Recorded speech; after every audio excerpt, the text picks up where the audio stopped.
Balamusizaako mwe bali kubeerayo. Biv Organic Access Building gendayo kwatagane nabo bajja kujanjaba basinzira mu bitundu ebyenjawulo. Abomu East mujja gende Mbale, abomu Central wano Kampala weri bakolera Jinja Road ya Lugazi we bali ne district endala mwe bali balina amatabi 11 ndowooza mu ggwanga lyonna. So bakondeko enamba y'essimu eri ku screen etera okuyitawo ku mukono gw'ekkono awo n'osobola okuba nga ate oconnectinga nabo steady. Omuyimbi Spice Diana ayongedde okuba nga alaga amaanyi, ayongedde okuprovinga abayimbi be Uganda wano nti she is the best female leading artist in Uganda. Olw'ebyo byajja yeetabamu. Ono bwe twogera asobodde okuba nga droppinga oluyimba kolabo ndoze so kwe ye muyimbi asokolako ne Wasafi kolabo wakati we ne Zuchu. Bano Zuchu kati ye muyimbi leadinga e Tanzania.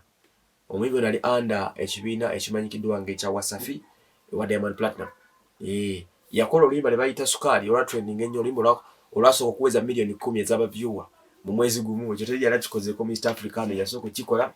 So management ya Source ekulemera Roger n'abasigadde ne basala bakole collaboration wakati w'omuyimbi ono Spice Diana okuva e Uganda.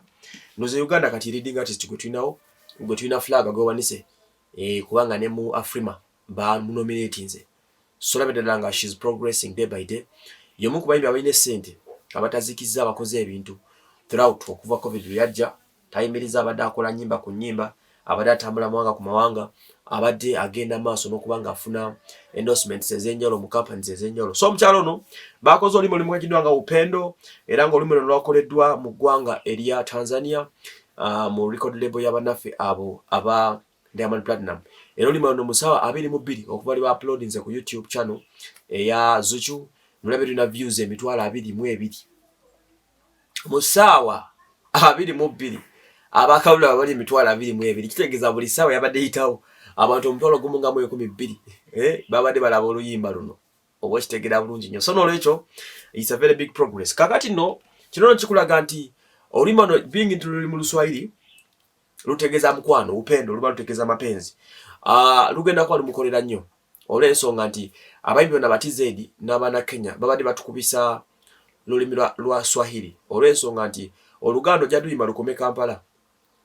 Naye oyimba Oluswahili ojja crossing ogende Kenya, ocrossing ogende e Tanzania, ojja kwambuka Sudan, ojja gende Congo. N'amanga getolodde wawo Mogadishu ojja kutuuka e Zanzibar. Kitegeeza nti Spice Diana aba conquerinze abagenda conqueringa fan base eya Zuchu e Tanzania.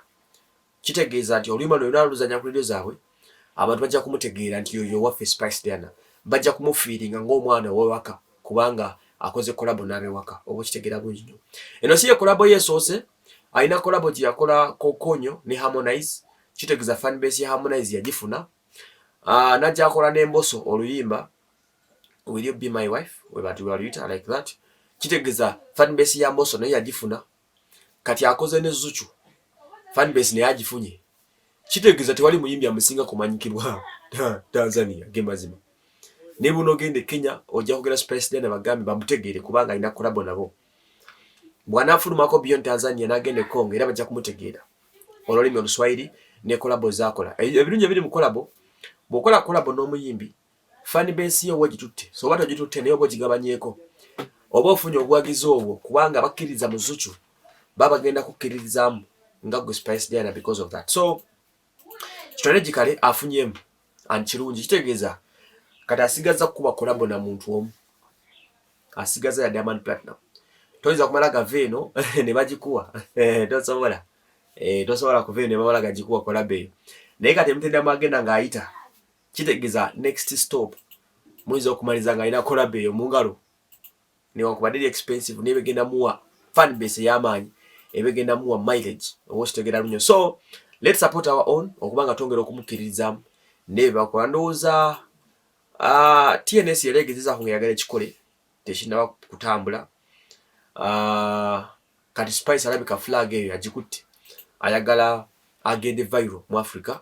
Tubeeko ne Yami Aledi ng'ava e Uganda nga ye Spice Diana, tubeeko ne ba Rema n'abasigadde basimi nga bava wa bava nga tuwino waffe nga so competing nabo favorably naba nga alekera okuyimba Kampala wokka abenga so kuba ekyo kuba kati wagende TZ ba ikitegeeza nti kati bonadamu ebivula okugulawo bulungi. Of course ku shows bategeka ojja kulaba nga Harmonize amuyise, Mbosso banatuka okuba bamuyite, Zuchu banatuka okuba amuyite, okitegeera n'abalala abenga kabezi kusimba yennyini omukulu nga kuba gundi ekyatera okukola bagita Wasafi kyeyo gyakuba ennene ennyo eyo Carnival era ne ajja kumaliriza nga amuyisa amugaye blood jangu tukikwasaganya ebintu bitambule bibere so soft andikirya. So nolwekyo it's a very good move for these guys. Mube nnyo kwanga mutugoberera.